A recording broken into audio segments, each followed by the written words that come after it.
बिस्मिल्लाहिर्रहमानिर्रहीम, अस्सलाम वालेकुम, गुड इवनिंग एंड नमस्कार टू एवरीवन। मैं हूं फ़खर यूसुफजई और आप देख रहे हैं डिबेट विद फ़खर।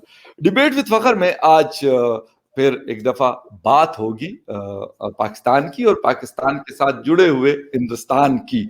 हमारा पड़ोसी मुल्क है, उसके हवाले से बहुत सारी बातें हम लोग करते रहते हैं। अब भी डेवलपमेंट्स मुख्तलिफ चीज़ें होती रहती हैं, तो हम कोशिश करते हैं कि यार वहाँ के जो लोग हैं, जो एक्सपर्ट्स हैं, उनसे उनको बेहतर तरीके से हम लोग समझ सकें। आज भी मुख्तलिफ चीज़ें हैं जिसके ऊपर हम बात करेंगे, लेकिन पाकिस्तान के अंदर एक ब्लास्फेमी का इशू है जिसका शिकार बहुत सारे लोग हुए हैं जब से ये लॉ बना है जनरल ज़िया की हुकूमत से और अभी तक 2021 तक। और मैं कहूँगा कि बहुत सारे बेगुनाह लोग इसके शिकंजे में मैं कहूँगा आए हैं और misuse of this blasphemy law जो 295C है बहुत ज़्यादा हुआ है और इसको मुख्तलिफ तरीकों के लिए अपने फवायद के लिए लोगों ने इस्तेमाल किया है। इसके ऊपर भी बात करेंगे और एक बात करेंगे कि हमारी सोसाइटीज़ के अंदर जो एक्सट्रीम है क्यों बढ़ता जा रहा है, हम क्यों हमारे अंदर से बर्दाश्त का जो मादा है वो कम हो रहा है और हम हर चीज के ऊपर, बेशक हम अपने रिलीजन की बात करते हैं तो कोई बात अगर कोई और कर लेता है तो यार उसको समझने की हमें जरूरत है। हो सकता है वो बात ठीक कर रहा हो, लेकिन हम क्योंकि उन चीजों पे एक जिसे कहते हैं कि ओवर रिएक्ट करते हैं तो शायद वो चीजें खराब होती हैं।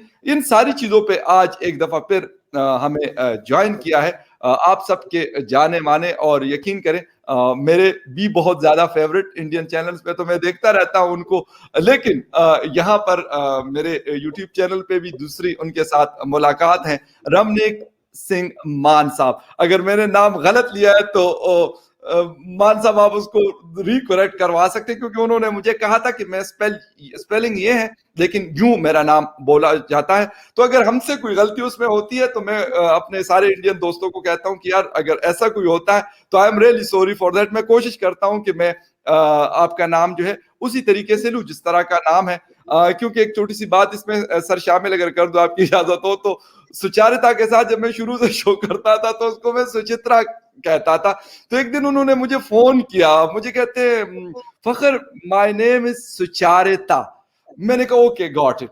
वो दिन और आज का दिन तो मैं उनको कहता हूं कि नहीं, अब मैं पूरी कोशिश करता हूं कि मैं पूरा और सही नाम लूं, लेकिन अगर फिर भी अगर कोई गलती होती तो I am really sorry for that. गलती की माफी चाहूंगा इन एडवांस। सर सबसे पहले तो आपको थैंक यू कहूंगा, वेलकम कहूंगा, पखैर रागले कहूंगा, नमस्कार कहूंगा एंड सत श्री अकाल कहूंगा। कैसे हैं?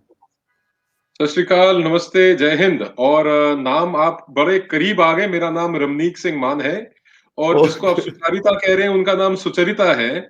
तो थोड़ा सा हिंदी में लिखने में और अंग्रेजी में लिखने में फर्क रहता है। बहरहाल बहुत नजदीक हैं आप, बहुत नजदीक। बहुत शुक्रिया, थैंक यू वेरी मच।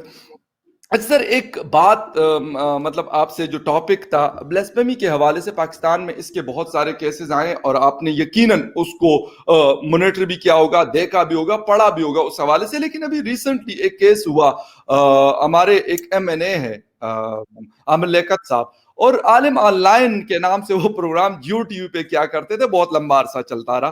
तो उन्होंने एक ट्वीट किया और उसके अंदर उन्होंने जो एक दीवी की तस्वीर लगा के और उसके ऊपर मतलब कुछ ऐसे अल्फाज लिखे जो मेरे ख्याल में किसी भी रिलीजन को, वो कोई भी रिलीजन हो, वो हिंदू ना कोई भी रिलीजन हो, मेरे ख्याल में कोई उसको बर्दाश्त नहीं करेगा और उससे खुश नहीं होगा बल्कि नाराज होगा। बीइंग ए मुस्लिम मैंने उसके ऊपर तो ट्विटर के ऊपर मैंने माफी मांगी कि यार हम इस तरह के अल्फाज और इस तरह की चीजों को अपनी सियासत के लिए क्यों इस्तेमाल करते हैं। तो पहले तो आपका रिस्पॉन्स चाहूंगा इसके ऊपर, फिर हम आगे बढ़ेंगे सर।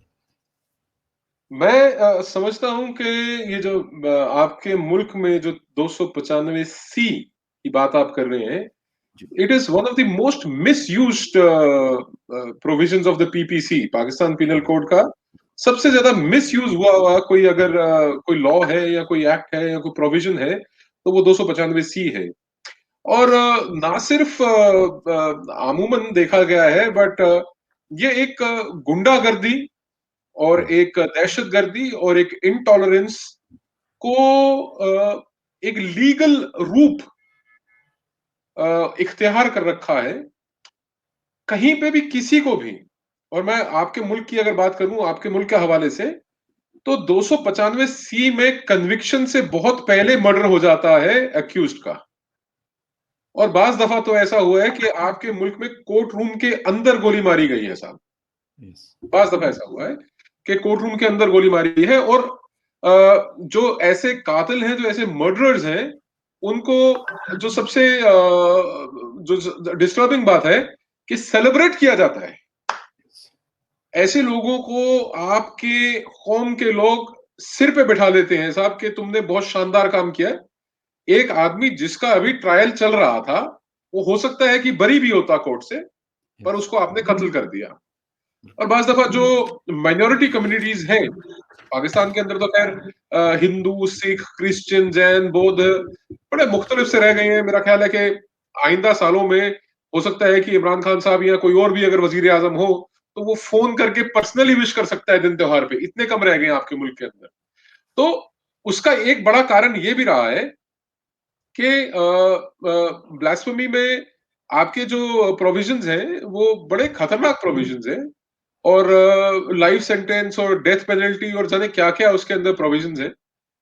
पर जो सबसे ज्यादा डिस्टर्बिंग चीज है फकर भाई, वो ये है कि before the court can even convict, तो वो पब्लिक ट्रायल और पब्लिक असैसिनेशन किलिंग हो जाती है वहां पे। अब दूसरी बात, आपने जो आपके मुल्क के एक सियासतदान हैं, उनके आपने संदर्भ में बात करी कि किस प्रकार से उन्होंने हमारी एक देवी को लेके उन्होंने इस प्रकार की एक हरकत करी है। तो वो कहीं ना साहब आपके जो मुआशरे की एक मानसिकता, एक सोच है ना, उसको भी रिफ्लेक्ट करता है। कारण उसका ये है कि अगर आप भारत की बात करें, तो हमारे यहाँ जी एक मंत्र है, एक बात कही जाती है, यत्र नार्यस्तु पूज्यन्ते रमते तत्र देवता। यानी कि जिस जगह नारी की पूजा होती है, यानी कि महिला की, औरत की पूजा की जाती है, जिस जगह यत्र नार्यस्तु पूजन्ते रमते तत्र देवता, की वहां देवताओं का, वहां भगवान का, वहां ईश्वर अल्लाह खुदा का वास होता है, वहीं पे रहते हैं। तो इस तरीके की चीज है। और जब भी कहीं कोई ऐसा रिलीजियस कोई ऐसा काम होता है, तो वहां पे गणेश जी की पूजा भी होती है। गणेश जी की पूजा के बाद कहते हैं, या देवी सर्वभूतेषु शक्ति रूपेण संस्थिता नमस्तस्यै नमस्तस्यै नमस्तस्यै नमो नमः। तो जब हम लोग उस मुल्क से आते हैं जहां हमारे कल्चर में औरत की पूजा की जाती है, औरत को देवी का रूप माना गया है, और नमन किया जाता है, नमस्ते की जाती है, दोनों हाथ जोड़ के पूजा अर्चना की जाती है, प्रार्थना की जाती है। हमारे यहाँ तो जो छोटी बच्चियां होती हैं एक उम्र से कम की, उनको कंजकों में बिठाया जाता है, उनके पैरों को हाथ लगा के, उनके पैरों को धो के उनको पूजा जाता है, उनको उनकी पूजा की जाती है, बच्चियों की, लड़कियों की। वहीं दूसरी जानिब अगर हम पाकिस्तान का अगर हम हवाला लें, या आपके मुआशरे का खास तौर पे अगर हम बात करें, तो फीमेल आपके आपके कौम में ये, आप correct me if I am wrong, is a instrument. और सच्चाई एक ये भी है फगर भाई कि हमारे जो जो हमारा कल्चर है, हमारे कल्चर में डाइवोर्स और तलाक का कोई इक्विवेलेंट वर्ड नहीं है। और संस्कृत भाषा जो है जिससे हिंदी उपजी, वो प्राचीनतम भाषाओं में से है। तो हमारे यहाँ पे कंसेप्ट नहीं है, हमारे कल्चर में ये कंसेप्ट नहीं है। और दूसरी जानिब आपके कल्चर में ये कंसेप्ट हैं, और मैरिज भी आपके यहाँ पे एक कॉन्ट्रैक्ट है एक किस्म का। और हमारे यहाँ पे से वेरी डिफरेंट थिंग, वो 7 फेरे लिए जाते हैं हिंदू कल्चर में, वो 7 जन्मों के लिए होते हैं। हमारे यहाँ हम 4 लावा लेते हैं और वो सदा के लिए होती हैं सब। तो मतलब हैरत तो होती है कि इतने अहमक और इतने बेवकूफ आपके यहाँ के एमएनए हैं या आपके सियासतदान हैं कि वो इस तरह की टुच्ची और घटिया हरकत कर सकते हैं सिर्फ एक राजनीतिक मंसूबे के लिए, यानी कि सियासी मंसूबे के लिए। वो मेरा ख्याल है कि वो नवाज शरीफ की जो बेटी है मरीम नवाज, उनको टारगेट कर रहे थे, और उनको टारगेट करते करते उन्होंने ये घटिया हरकत कर दी। बाद में ट्वीट डिलीट भी हुआ और माफी भी मांगी गई, बट लाइफ एज यूजुअल है। पर यही काम यदि मोहम्मद साहब का किसी ने वो कार्टून बनाया होता, तो यहां से फतवे निकल रहे होते, यहां से फतवे निकल रहे होते और कहते कि इस गुनाह की सजा क्या, धड़ से सिर जुदा, और तन तो से जुदा। हाँ, तन से जुदा। तो ये आपके यहाँ पे लेवल ऑफ टॉलरेंस तो ये है साहब। तो ये जो आपने मेरे से सवाल पूछा, मेरा ख्याल है कि आई पर्सनली फील फकर भाई, बिकॉज मैं तो पाकिस्तान में रहता नहीं हूं, रहते तो आप हैं। तो ये जो एक घटिया सोच, एक नीच सोच का मुजाहरा अमूमन आपके मुल्क में होता है, आप उससे ज्यादा वाकिफ हैं बनिस्बत मेरे।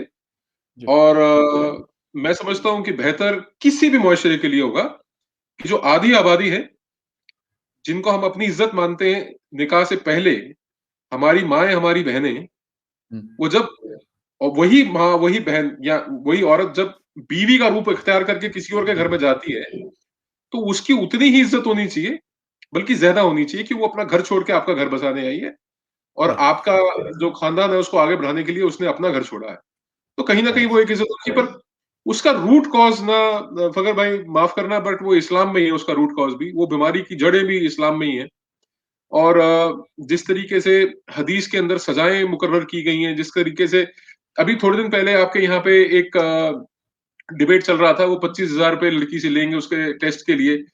और मैं 1,500 साल की 1,500 साल की इस्लाम की तारीख में, अगर भाई, बड़ा अफसोस होता है कि एक लड़की जो रेप की विक्टिम है, जिसके साथ वो ज्यादती हुई, जिना हुआ है, उसको 4 इंडिपेंडेंस आई विटनेस खड़े करने पड़ेंगे, बियॉन्ड लॉजिक। अच्छा, एक एक चीज आपने दो बातें की। एक तो तलाक के हवाले से बात की। मुझे नहीं पता हिंदू रिलीजन में है कि नहीं, इस्लाम के अंदर है। और उसकी एक वजह मुझे जो नजर आती है, मैं उसको अलग से एक सोचता हूं कि एक इंसान है। बहुत दफा ऐसा होता है कि बहन भाइयों में भी मतलब डिफरेंस ऑफ ओपिनियन होता है, मतलब मैं एग्री नहीं करूंगा। मियाँ बीवी में ये चीज हो सकती है। तो बजाय इसके कि सारी जिंदगी एक दूसरे की वो जिंदगी खराब कर ले, बजाय इससे बेहतर नहीं कि वो सेपरेट हो जाए। ऑन इस्लाम व्हाट से हम टर्म? साइड पे कर लेते हैं, इस्लाम से हम नहीं, साइड पे कर लेते हैं। देखिए, मैं दो दो चीजें हैं, इनको आपको दोनों दोनों पहलुओं को देखना पड़ेगा फकर भाई। एक तो नहीं, इस्लाम से अलग करके नहीं देख सकते, क्योंकि ये जो बात हो रही है पीपीसी के अंदर, देखिए, जब आप इस्लामिक रिपब्लिक ऑफ पाकिस्तान हम्म। बने, तो उस वक्त आपने ये बात डिसाइड कर ली थी, आपने तस्लीम कर लिया था कि ये इस्लामिक रिवायतों के हिसाब से ये मुल्क चलेगा। हम्म। और बहुत सी जो पाकिस्तान पीनल कोड के अंदर प्रोविजंस हैं, वो प्रेरित हैं इस्लाम से, not one but many, blasphemy being one of those. और मैं जैसे कि हमेशा कहता हूं ना, तालीम और तरबियत दोनों एक साथ चलनी चाहिए। तरबियत की कमी है एग्जैक्टली। आपके माशरे के अंदर बहुत ज्यादा, तालीम तो खैर बहुत ज्यादा ही कम है, बहुत ज्यादा कम है, बट तरबियत भी अगर अच्छी दी जाए ना, देखिए, मैं माफ करो, मैं मगर आपको दोबारा, तालीम कम नहीं है। तालीम की तो तालीम में उसमें सॉरी आपको कट कर रहा हूं, लेकिन तालीम में मुझे वो हमारे उधर खेतों पे एक औरत काम करती है, मुझे वो ज्यादा पसंद है। वो कभी स्कूल नहीं गई, लेकिन अगर आप कभी उनसे मिलेंगे तो आप यकीन करें कि हैरान हो जाते हैं। मैं सलूट करता हूं उस खातून मैं को कि इतनी जबरदस्त ग्रूम्ड वो औरत है। पूरा दिन वो हजरत, खेतों में काम करती है, लेकिन हजूर तालीम वाला, से नहीं होता, हजूर तरबियत। वाला, मैं उसी बात पे आ रहा हूं। Sure sure please. और मैं आपको ये बात बड़े वाजे तौर पे बताना चाहता हूं, और आप इस बात को समझ भी लीजिएगा, हम्म। कि जैसे आप कबीलाई लोग हैं बिल्कुल। अफगानिस्तान में, या नीचे आप केपीके में, या और जहां जी जी। कई सारी ट्राइबल कम्युनिटीज हैं, जिनका अपना एक रिवायत है, एक यस। अपना ट्रेडिशन है। और मैं अगर आपको हिंदुस्तान के हवाले से बताऊं, तो केरला एक ऐसा एरिया है जहां पे जो सोसाइटी है वो महिला प्रधान है। हम्म। आप नॉर्थ ईस्ट में जाएंगे इंडिया में, वहां पे सोसाइटी में महिला प्रधान है। कई जगह तो ऐसी रवायत है कि जहां शादी के बाद लड़का लड़की के घर आता है। तो आप, ये चीजें आपके लिए नहीं होंगी बेशक, बिल्कुल। बट मैं कहना ये चाह रहा था, तालीम और तरबियत से, देखिए, तालीम की कमी कहाँ है? तालीम की कमी आती है, एक बार जनरल नॉलेज का एक बार आप इवैल्यूएशन कर लेना, कि जो सड़क के ऊपर चलने वाले आज के नौजवान हैं, उनकी जनरल नॉलेज कहाँ खड़ी है। यस। और तालीम से तालीम से मैं I would want to stress on this, कि यस। जो गलत तारीख, यानी कि इतिहास जो गलत पढ़ाया गया आपके मुल्क के अंदर, वो भी तालीम की कमी है। क्योंकि जैसे ही एक इंसान पाकिस्तान से बाहर निकलता है, वो अंडे से या कुएं से बाहर निकलता है, तो उसको मालूम चलता है कि बहुत सी चीजें गलत पढ़ाई गई हैं। हम्म। इतिहास को, तारीख को, आपके क्या है तालीम, तरबियत क्या है, आपके हीरोज कौन है, आपके रोल मॉडल्स कौन है। हम्म। आपका माशरा किन लोगों को अपना रोल मॉडल मान रहा है कि ऐसा बनना है हमने। आपने गौरी बनना, आपने गजनवी बनना, आपने औरंगजेब बनना है। हम्म। ये भी एक तरबियत का हिस्सा है मेरे भाई। और जो बात मैं कह रहा था आप जिस बात पे स्ट्रेस दे रहे थे कि ये तलाक के हवाले से, जी जी पर तलाक किस कंडीशन पे मेरे भाई? 3 तलाक, तलाक, तलाक, 3 बार दुआ और चलो भैया निकलो यहाँ से। कोई बेनिफिट्स नहीं, कुछ नहीं। बट देयर है। हैज टू बी नहीं, मैं बता रहा हूँ साहब, हमारे जी जी हिंदुस्तान की नजर से अभी पिछले कुछ साल पहले, 2 साल पहले मोदी जी ने 3 तलाक की रिवायत हिंदुस्तान में खत्म करी, जिसको टूथ एंड नेल कंटेस्ट किया है ये हमारा जो मुस्लिम पर्सनल लॉ बोर्ड है। और उसमें कहीं ना कहीं पाकिस्तान की भी एक एग्जाम्पल दी गई है कि जब इस लॉ को पाकिस्तान के अंदर फॉलो नहीं किया जाता, ट्रिपल तलाक को, तो यहाँ क्यों? और एक प्रोविजन आपके मजहब में, माफ किया ना, क्योंकि ये हम थोड़ा थ्रेडबियर चले गए, ज्यादा डिटेल में चले गए। मेरा ख्याल है शायद आप भी नहीं चाहते थे इतना थ्रेडबियर जाना। बट मुत्ता निकाह की बात होती है कि एक मुत्ता निकाह है, ठीक है, एक एक लिमिट टाइम के लिए आप उसको लीगल शेप दे रहे हैं कि हाँ आप एक जगह जा रहे हैं साहब, आप अफोर्ड कर सकते हैं, और आप वहां जाके एक मुद्दत के लिए निकाह कर रहे हैं। हम्म देखिए, वो प्रोविजन है। उसके बाद कुछ इद्दत का वक्त होता है आपके। हम्म मैं क्यों, आप माफ करना, मैं क्यों कहता हूं कि पाकिस्तान जो कौम है, परवर्टेड कौम है, आप लोगों ने इन लॉज को, इन प्रोविजंस इन इस्लाम को बहुत सीरियसली ले लिया। ये अरब भी इतने सीरियसली नहीं लेते इन लॉज को जितना सीरियसली आप ले रहे हैं। अरब तो हो सकता है 2 बीवियां 3 बीवियां अफोर्ड कर सके, वो भी पहली और दूसरी और तीसरी बीवी लाने से पहले पहली बीवी की इजाजत लेनी पड़ती है। आपके यहाँ क्या रिवायत है? ही नहीं ऐसा मामला। You try to hmm. Follow them जिनको आप फॉलो नहीं कर सकते। आपके रोल मॉडल्स कुछ और है साहब। चलिए मैं उस इतनी इलेबोरेट बहस में नहीं जाता, बिकॉज वो बड़ा एक आपके लिए टची सा सब्जेक्ट हो जाएगा। मेरे लिए तो हो सकता है कि ये एकेडमिक सब्जेक्ट हो, पर आप कहीं टची फीली हो जाएंगे, इसलिए इसको यहीं छोड़ देते हैं।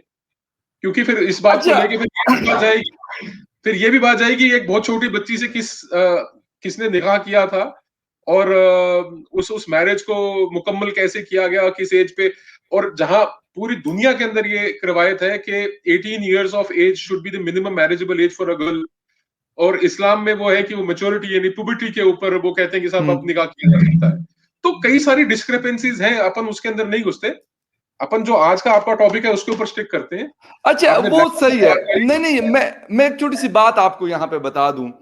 बातें ये होती हैं, मैं मतलब जितना मुझे पता है, थोड़ा बहुत मुझे हिंदू रिलीजन का, मैं कहता हूँ यार जो वो करते हैं उनको करने दो। हाँ, जो वो चीजें, बहुत सारी चीजें ऐसी हिंदू रिलीजन में भी होती है कि हमारे यहाँ लोग कहते हैं कि वो जस्टिफाइबल नहीं होती। इस्लाम के अंदर भी बहुत सारी चीजें, मैं क्योंकि सूफी सेक्ट को ज्यादा फॉलो करता हूं, तो मैंने उनको जब देखा है, तो उन लोगों ने क्या किया, उन लोगों ने ये किया कि उन्होंने उन्होंने फोकस किया सूफी सेक्ट को। जब मतलब मैं जिनके पास भी मिला, जिनसे भी मैं मिला, वो कहते यार फोकस ऑन एजुकेशन।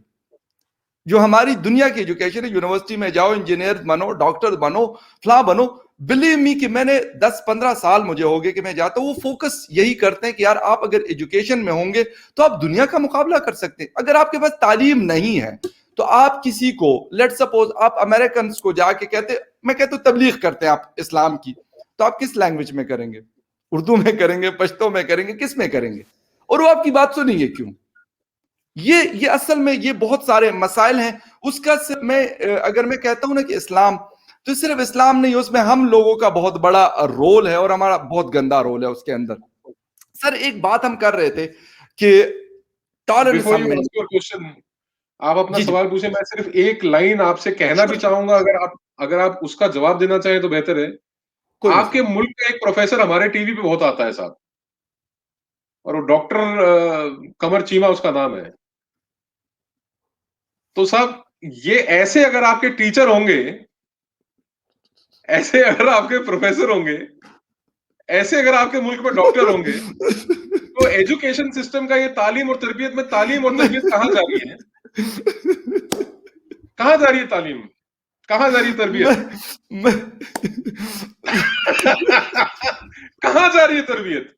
ये तालीम आप हायर एजुकेशन के अंदर, ये पोस्ट देखिए ग्रेजुएशन, भाई ये पोस्ट ग्रेजुएशन के बच्चों को, ग्रेजुएशन के बच्चों को पढ़ा रहा है ये आदमी। आपके मुल्क का मुस्तकबिल, आपकी कौम का मुस्तकबिल, आपकी आने वाली नस्लों का मुस्तकबिल आपने उसके हाथ में दिया हुआ है, नहीं, रेड बुल के हाथ में।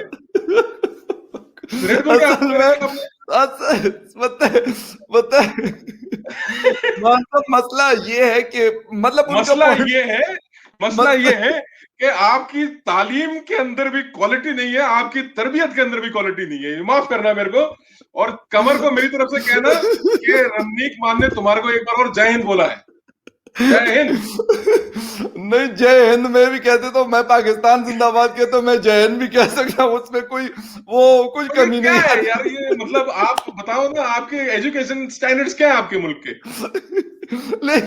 लेकिन मैं बताऊं, होता ये है कि पॉइंट ऑफ व्यू उनका, अब उनका आपके पॉइंट ऑफ पास व्यू जवाब है, मैं तो इस बात पे हैरान हूँ।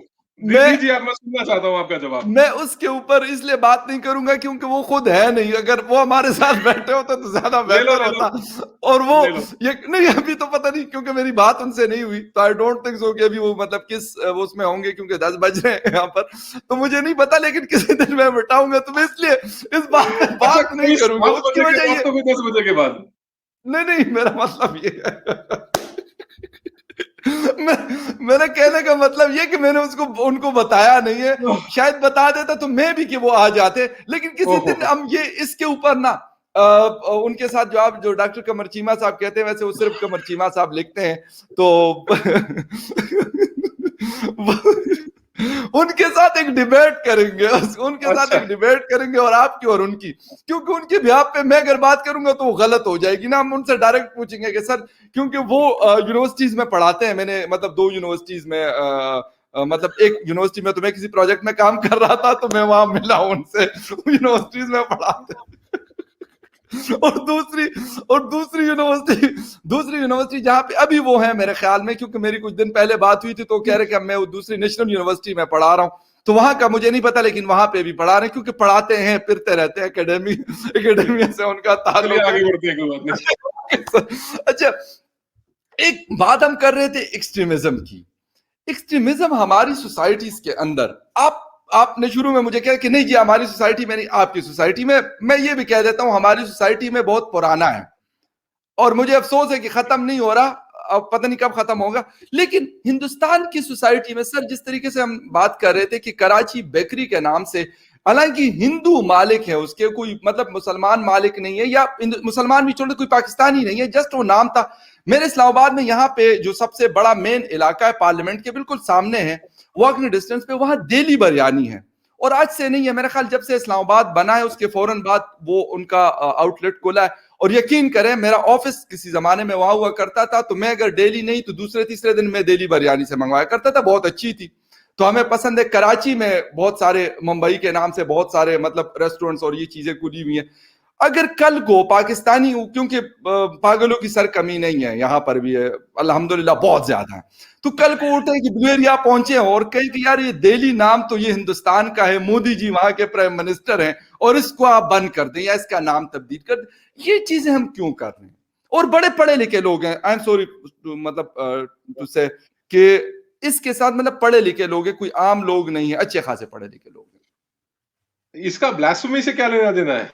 सर ब्लास्फेमी नहीं है, एक्सट्रीमिज्म और ब्लास्फेमी हम दोनों को मिक्स करके यूज कर रहे होते हैं, ये इशू, लॉ अलग मैं है वो। आपको नहीं, जी जी प्लीज। मैं आपको कोरिलेशन जो इसमें नहीं बनता वो पहले बताता हूँ। जी जी प्लीज। देखिए फखर भाई, क्या है कि एक्सट्रीमिज्म आपके मुल्क में है रिलीजियस एक्सट्रीमिज्म, जी बिल्कुल सही। जिसको हम हिंदी में धार्मिक कट्टरपंथी बोलते हैं। जी जी। और आप जिस बात की बात कर रहे हैं वो हेट फॉर अ नेशन है, या किसी एक मुल्क के शहर के नाम से नफरत, वो भी एक सियासी जमात, जी जी। वो भी एक सियासी जमात। और मैं आपको बताऊं, मैंने पहले भी एक बार कहा है, मैं ये दोबारा दोहराना चाहता हूं कि गधों के श्योर। सिर पे सींग नहीं होते। आपके मुल्क में तो खूब गधे हैं, आपने बहरहाल चाइना खूब भेजे हैं, बट गधों के सिर पे सींग नहीं होते, हरकतों से पहचाने जाते हैं। जो बिल्कुल इंसान सही। की शक्ल में 2 टांग वाले गधे हैं ना, वो बहुत है। उनकी हरकतों से पहचाने जाते हैं। बिल्कुल सही। ये एक सियासी जमात है। महाराष्ट्र के अंदर, बॉम्बे के अंदर कराची बेकरी की दुकान है, कराची बेकरी की दुकान हैदराबाद में भी है, श्योर। कराची बेकरी की दुकान दिल्ली में भी है, कराची बेकरी की दुकान चंडीगढ़ में भी है। हमारे मुल्क के मुख्तलिफ शहरों में कराची बेकरी की बहुत सी ब्रांचें हैं। यस। और पूरे मुल्क में एक ब्रांच के अंदर एक सियासी जमात ने एक पॉलिटिकल माइलेज लेने के लिए या रेलेवेंस शो करने के लिए उन्होंने एक हरकत करी। आप मुझे मुंबई से बाहर एक शहर बता दीजिए, हैदराबाद, चंडीगढ़, दिल्ली, कलकत्ता, जहां कराची बेकरी के ऊपर इस तरीके की कोई बात आई हो। कराची बेकरी का एक बड़ा मशहूर बिस्किट है ओस्मानिया बिस्किट। उस्मानिया बिस्किट थोड़ा मीठा नमकीन खारा बिस्किट है, वो खूब बहुत शौक से खाता हूं मैं पहली दफा मैं जब हैदराबाद गया था, वहां मैंने चाय के साथ, वहां पे ईरानी चाय बहुत मशहूर है हैदराबाद ओ की। जबरदस्त तो जबरदस्त। ईरानी चाय और ओस्मानिया बिस्किट का कॉम्बिनेशन बहुत अच्छा है। मैं आज भी कहता हूं, मैं आई चेरिश इट। अभी भी मैं कहीं, अगर आप मुझे एक मिनट का समय दें, वक्त दें, मैं आपको डब्बा लगा के दिखा दूंगा, मेरे घर में कराची बेकरी का कोई ना कोई बिस्किट मौजूद होगा। नहीं, बहुत जबरदस्त बात है, मैं ये नहीं कह रहा हूं। तो मैं सिर्फ मेरा जी जी कहने का प्लीज। जी सी मेरा कहने का मतलब यह है कि आपके मुल्क के अंदर जो रिलीजियस एक्सट्रीमिज्म है वो स्टीरियोटिपिकल है। उसको हम ब्रॉडली डिफाइन कर सकते हैं, हम कह सकते हैं कि पाकिस्तान के अंदर बहुत वाइड स्प्रेड है। यस। पर हिंदुस्तान के अंदर जिस बात का आप उदाहरण दे रहे हैं या जो जी जी आप एग्जाम्पल दे रहे हैं, जी जी। वो एक बहुत ही ज्यादा आइसोलेटेड केस है। 140 135 करोड़ की आवाम में एक शहर के अंदर, पूरे हिंदुस्तान जो दुनिया का 7वां सबसे बड़ा मुल्क है, उसके एक शहर में एक कोने में एक हरकत होती है, वो पूरे मुल्क को स्टीरियोटाइपिंग नहीं की जा सकती। Yes, agree. मैं सर इस बात को नहीं लेके बैठ रहा, क्योंकि मुझे कोई इसका ज्यादा शौक भी नहीं है, मुझे बिल्कुल नहीं है। मैं कहता हूं जो चीजें अच्छी हैं उसको मैं हूं इस फोरम पे बैठा हूं या किसी और फोरम पे बैठा हूं, उसको मैं अप्रिशिएट करता हूं, बहुत ज्यादा खुल के करता हूं। कोई उसमें मैं कंजूसी नहीं करता कि मैं कहूं कि नहीं जी हिंदुस्तान में तो ये चीजें अच्छी हो रही हैं, लेकिन मैं कहूं नहीं यार, अगर हिंदुस्तान है तो नहीं नहीं ये अच्छी नहीं कहनी इसको। कि अगर किसी और मुल्क में हो रही, तुर्की में हो रही, तो उसको कहना है क्योंकि उनके साथ हमारे ताल्लुकात बेहतर है, या चाइना में हो रही तो उनको मैं तारीफ करूंगा। ये बिल्कुल बिल्कुल ये चीज नहीं करनी। बल्कि ना, सर एक ऑन द जी जी please. On the contrary Fakhar भाई, मैं ये महसूस करता हूं कि आप जितने भी पाकिस्तान की आवाम हैं, जी जी। आप 2 जनरेशन पहले हिंदुस्तानी थे। यस। एक पॉलिटिकल मोटिव के चलते, कुछ सियासतदानों की सोच के चलते इस मुल्क को सेकुलर लाइंस पे, मजहब के आधार पे इस मुल्क को बांटा गया। जो हमारे मुल्क की आजादी के परवाने थे, उन्होंने एक यूनाइटेड इंडिया के लिए, एक जो जो उस वक्त का भारत था, उस वक्त का हिंदुस्तान था, उसकी आजादी के लिए जंग आजादी लड़ी। यस। उनके तस्वुर में नहीं था कि हिंदुस्तान के 3 टुकड़े किए जाएंगे, इमेजिनेशन में नहीं था। तो आप जब चाइना की बात करते हैं तारीफ करने की, आप जब तुर्की की बात करते हैं तारीफ करने की, जब आप अरबों की बात तारीफ करने की करते हैं, तो मैं आपको एक बात बड़े वाज़ेह तौर पे बताना चाहता हूं कि पाकिस्तान के अंदर मौजूद एक एक मुसलमान सनातनी मुस्लिम है। आपकी जड़ें सनातन धर्म से जुड़ी हुई हैं। आपने काटने की कोशिश करी, आपने एक अब्राहमिक रिलीजन, एक दूसरा एडॉप्टेड रिलीजन है आपका जो रिलीजन है, आपका कल्चर जो है, जो आप इस्लामिक रिवायतों से चल रहे हैं, वो एक एडॉप्टेड कल्चर है। जो ओरिजिनल कल्चर आपके बाप दादाओं का या आपके पुरखों का था, वो एक सनातनी कल्चर है। इस बात को जितनी जल्दी तस्लीम कर लिया जाए, उतनी जल्दी कंफ्यूजन जो है पाकिस्तान के अंदर कम होएगा। खत्म तो करना बहुत मुश्किल है खैर, पर ये कंफ्यूजन कम होएगा। और इसके अंदर आई मीन नो हेट। और मैं कोई ऐसा नहीं कि मैं तौहीन करने के तौर पे आपको कह रहा हूं, पर मैं सच बयां कर रहा हूं। इस सच से कोई भाग जाए, कोई मसला नहीं है, आप भागिए। सच से भागी तो रही है आपकी कौम इतने सालों से। अच्छा पर एक somewhere somewhere somewhere down the history lane, hmm, वो 400-500 साल पीछे जाएंगे ना कहीं तो सनातनी थे ना जी, आप लोग सब। हम्म। तो इसके अच्छा अंदर डिनायल क्या है? एक चीज जो मैं समझने की कोशिश करना चाहता हूं वो ये है कि हमारे मुल्क के अंदर रिलीजियस एक्सट्रीमिज्म है, शुरू हुई 70 75 या 80 के बाद शुरू हुई और टिल नाउ चल रही है। लेकिन जो रिपोर्ट्स आ रही हैं हिंदुस्तान के अंदर, तो वो भी तो हिंदुइज्म के ऊपर ज्यादा फोकस वो लोग हो रहे हैं, और उसके ऊपर जो आजकल चीजें हम देख रहे हैं, जिस तरह फ्रीडम हाउस की रिपोर्ट आई, ये चीजें कम हुई है, जो टॉलरेंस लेवल था वो कम हुआ है, बाकी चीजों की तरफ जाना शुरू है। क्यों, वजह क्या है? चले हम तो छोड़ दें, हम तो आपसे 75 साल या 74 साल पहले मतलब हम हिंदुस्तान का हिस्सा थे, बिल्कुल इसमें कोई शक नहीं है। लेकिन आप तो एक जिसे कहते हैं कि आप ये भी क्लेम करते हैं कि शायद 10,000 साल या इससे भी ज्यादा का एक पुराना सिस्टम है, क्यों दोबारा से ये चीजें हो रही हैं? मतलब हम भी ये कहते हैं कि यार रिलीजन को और मुल्क के बाकी मामलात को अलग रखा जाए, और मतलब हिंदुस्तान भी ये कहता रहा, लेकिन अब नजर आ रहा है कि वो अलग नहीं कर रहा बल्कि उसको मिक्स कर रहा है। देखिए फगर जी भाई, जो आपने फ्रीडम हाउस की रिपोर्ट की बात करी है, जहां पे हिंदुस्तान को उस अमेरिकी एजेंसी ने डाउनग्रेड करके from free to partially free कहा है, जी उसी की बात हो रही है, कोई और बात हो रही है? जी बिल्कुल सर, वही वही। हाँ। तो यार ये प्राइवेट इदारे हैं। कुछ समय पहले मैं एक दिन फखर के साथ, सॉरी, मैं कमर के साथ बैठा था, कमर कहने लगा मुझे कि साहब वो यूरोपियन डिस इंफॉर्मेशन लैब, मैं कहा, यार ये प्राइवेट लैबें कुछ भी बनाती हैं और ये प्राइवेट इदारे कुछ भी लिखते हैं, कुछ भी छापते हैं। हिंदुस्तान के अंदर मैं आपको न्योता देता हूं, आप होटल में नहीं, मैं ठहराऊंगा आपको, आप सहित परिवार आइए, आप मेरे घर में ठहरिए, मैं आपको अपनी गाड़ी, अपना ड्राइवर देता हूं। आप हिंदुस्तान के अंदर कितनी मस्जिदें, कितने मसाजिद बने हैं 1947 से पहले की गिनती जी बिल्कुल। और आज 2021 की गिनती को कंपेयर कीजिएगा। आप कंपेयर कीजिएगा, जी आपको मालूम चलेगा कि ये क्या बात हो रही है। बात अगर आप करना चाहें तो 1830 ऐसे मंदिर और गुरुद्वारे हैं पाकिस्तान के अंदर, जिसको पाकिस्तान की रियासती जो सी आपकी इदारे हैं, जो आपके जो जो आपके इस्टेब्लिशमेंट के इदारे हैं, जी जिन्होंने रिकॉग्नाइज किया है कि ये शैम्बल्स में है, ये खंडरों में तब्दील हो गए हैं। एक दिन मैं आपको, आई हेट टू से दिस, बट रिपब्लिक के एक डिबेट के ऊपर आरजू ने कहा कि जब हमारे मुल्क में इतने सिख बचे ही नहीं हुए तो इतने गुरुद्वारों का हमने करना क्या है? Level of shame, level of shame. और आपने मुझे एक बात, आपने इस डिबेट में, हमारी इस डिस्कशन के शुरू में कही कि आप जो सूफी रिवायतें हैं उनके अंदर आप विश्वास करते हैं, यकीन अकीदा रखते हैं कि जी एजुकेशन के ऊपर फोकस किया जाना चाहिए। तो एग्जैक्टली। कश्मीर को रेडिकलाइज करने वाले कौन लोग हैं? हम्म। जिन लोगों ने इस्लाम को सूफियाना नजर से देख के कबूल किया, उनको आज अगर आप वहाबिज्म की तरफ लेके जा रहे हैं तो वो करने वाले कौन लोग हैं? इंडिया को आप कहते हैं कि from free to partially free हो गया है, तो हम्म। एक प्राइवेट इदारा किसी भी मुल्क का अगर कुछ कहता है तो मैं उसके ऊपर यकीन नहीं करता।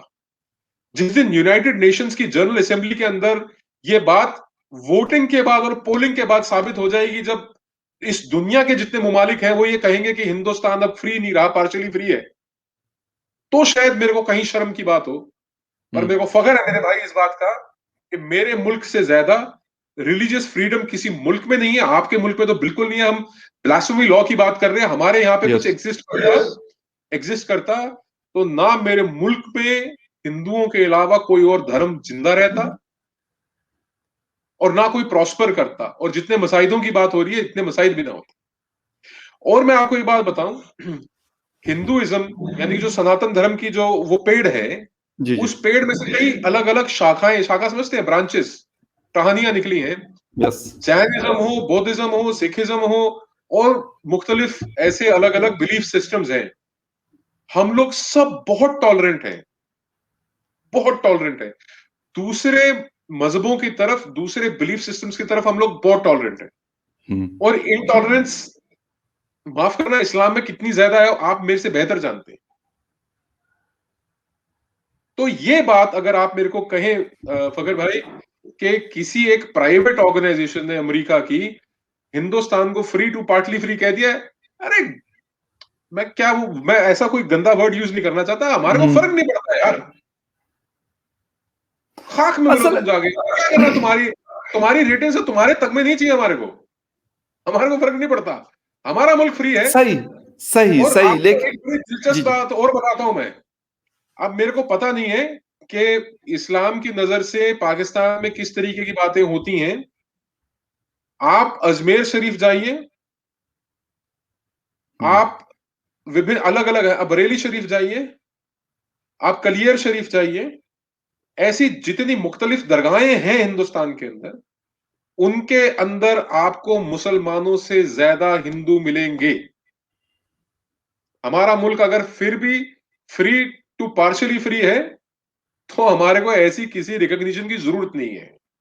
हम्म, और मैं ये समझता हूं कि अगर हिंदुस्तान में राम मंदिर बनने की बात होती है, उसके अंदर अगर पाकिस्तान में बैठे किसी को तकलीफ होती है तो लाख बार होए, हम्म, कोई फर्क नहीं पड़ता।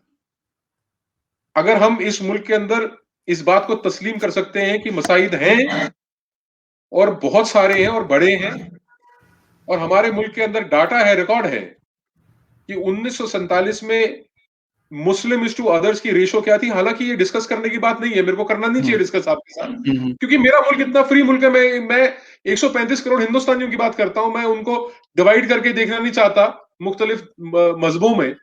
पर चूंकि ये सवाल आपने पूछा है, इसका जवाब ये है फखर भाई कि हमारे यहाँ पे एवरी रिलीजन हैज ग्रोन, और कन्वर्जन हमारे इंडिया में इतनी होती है, हमारा कॉन्स्टिट्यूशन उसको अलाउ करता है। आपके मुल्क में कोई मुसलमान गैर मुसलमान हो जाए तो आप उसको कत्ल कर देंगे, आप उसको काफिर कहेंगे। आपके मुल्क में नॉन मुस्लिम की मुस्लिम से निकाह नहीं हो सकती, कन्वर्ट करना पड़ेगा दोनों में से एक को, तब वो निकाह वाजिब माना जाएगा।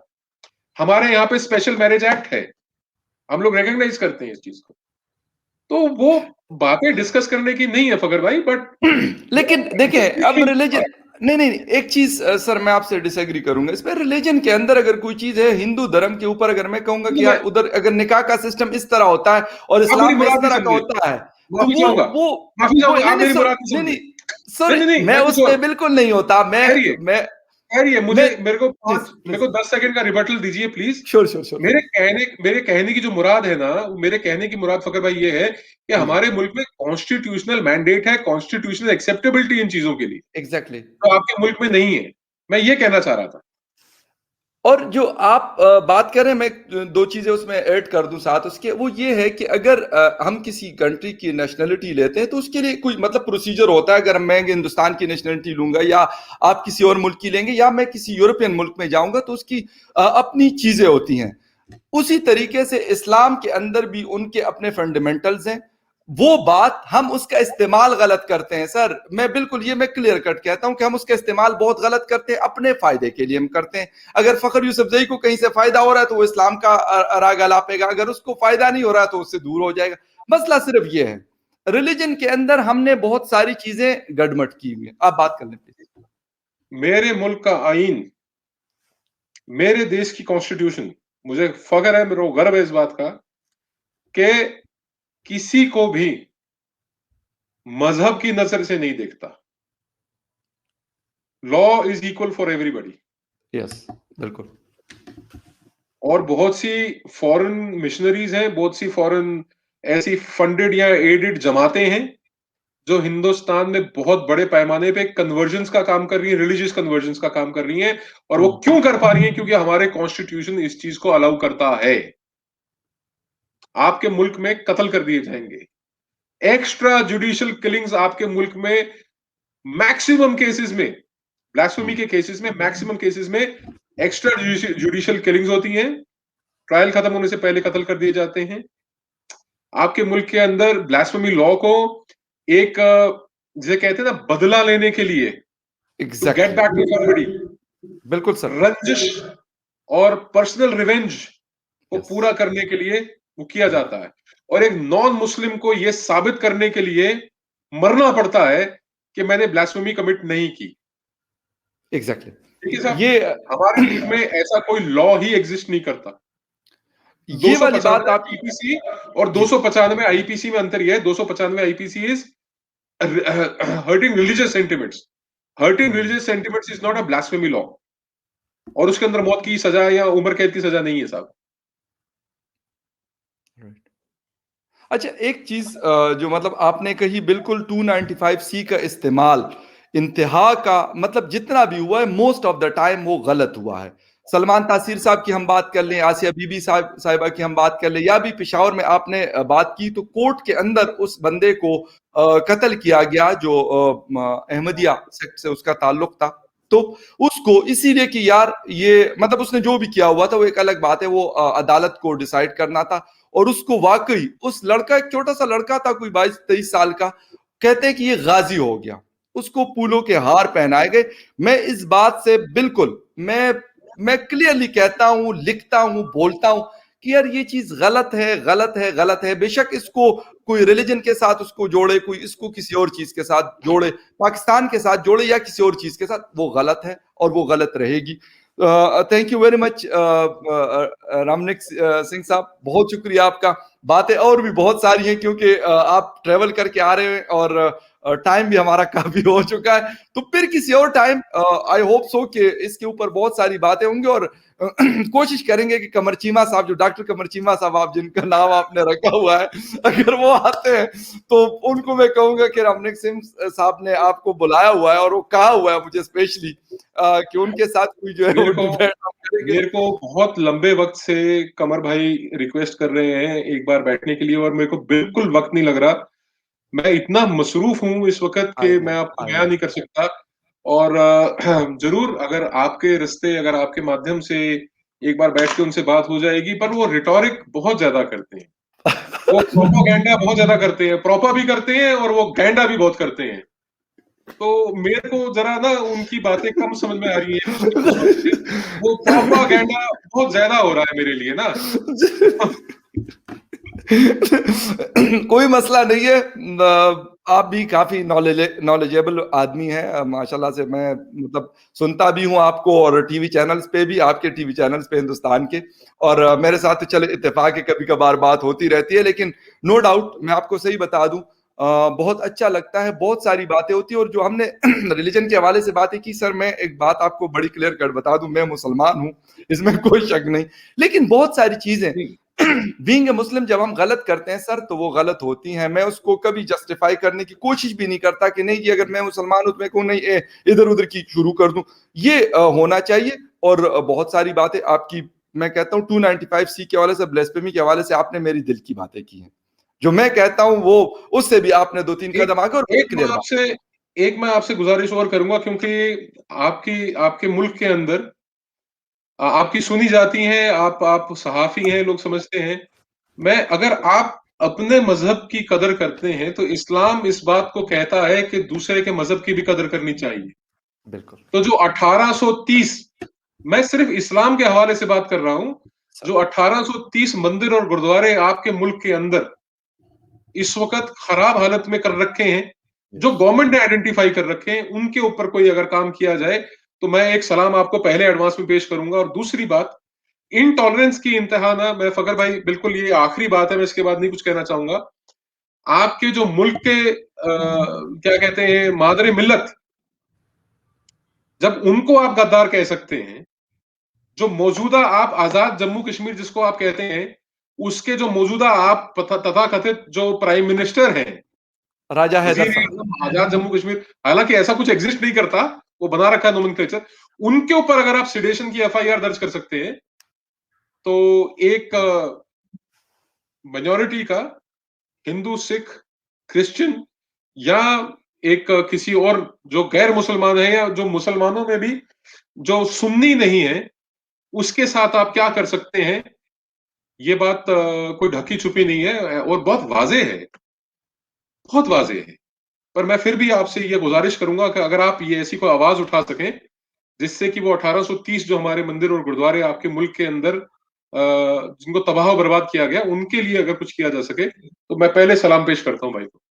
बहुत शुक्रिया। और रमनीक सिंह साहब, मैं बिल्कुल आपको बता दूं, आपने आज ये बात कर दी, लेकिन मैं रेगुलर बेसिस पे हिंदू कम्युनिटी के मेरे दोस्त हैं पेशावर में, मैं उनसे, यकीन करें, मैं वक्तन फवक्तन रिपोर्ट लेता हूं। और स्पेशली अपने रिपोर्टर्स को, क्योंकि हमारा काफी बड़ा सेटअप है पेशावर में हमारे चैनल का, तो मैं बाकायदा उनको कहता हूं कि यार इस तरह के जितने भी गुरुद्वारे पेशावर सिटी के अंदर हैं, उनके ऊपर आप पैकेजेस चला लें। और वो पैकेजेस बाकायदा हम लोग उसको स्पेशली, मतलब प्राइम टाइम में हम उसको चलाते हैं कि वो बात हुकूमत तक, और उसके ऊपर कुछ एक्शन भी सर हुए हैं। मैं मतलब ये तो नहीं दावा करता कि बहुत ज्यादा हुए हैं, लेकिन कुछ परसेंट पे हुआ है और मुझे कम से कम खुशी है कि कुछ तो शुरू हुआ सर। मैं सिर्फ एक आखिरी बात, क्योंकि बात में से बात निकल आती है तो आगे बात जुड़ जाती है।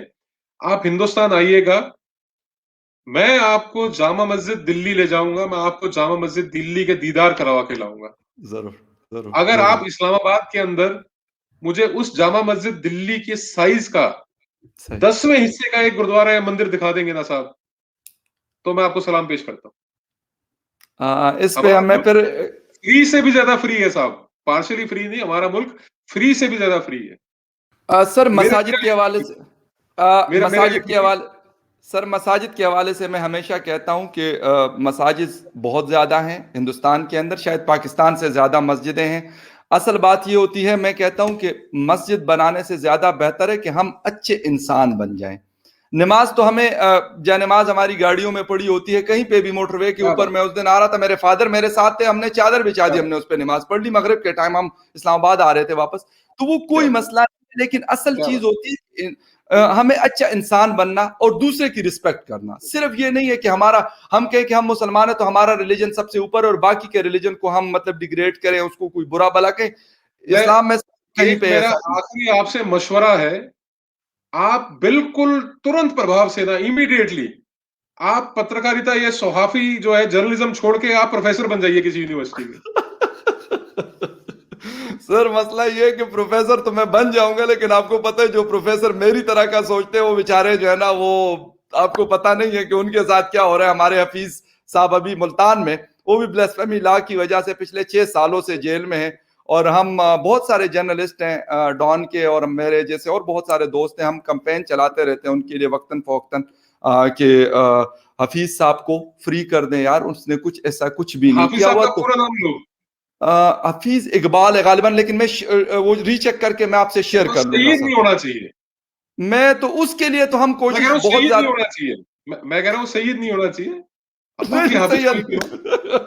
सर आप वो नहीं है, वो इंग्लिश के प्रोफेसर है, बड़ा जबरदस्त तगड़ा किस्म का आदमी है, लेकिन बदकिस्मती है हम लोगों की। और आपने फिर वही बातें कर दी। मैंने कहा बार बार हमें इस चीज पे शर्मिंदगी होती है कि हम एजुकेशन को अपने और अपने रिलीजन को और अपने मुल्क की बाकी चीजों को सतह पे नहीं लेके जा सके जहां पे दूसरी दुनिया कड़ी है। और मैं फिर यही कहूंगा कि एजुकेशन में हो या और बहुत सारे सेक्टर, हमें लर्न करने की जरूरत है। और मेरा ख्याल अब थोड़ा थोड़ा करना शुरू हो गए कि हिंदुस्तान से नकल कर रहे हैं हम लोग। अगर करना शुरू कर दे तो मेरा ख्याल बेहतरी आ जाएगी। बहुत शुक्रिया sir, thank you very much for joining and thank you very much नमस्ते, फॉर सत श्री वॉचिंग अकाल, जय डिबेट। हिंद। बहुत शुक्रिया sir, thank you very much, thank you, take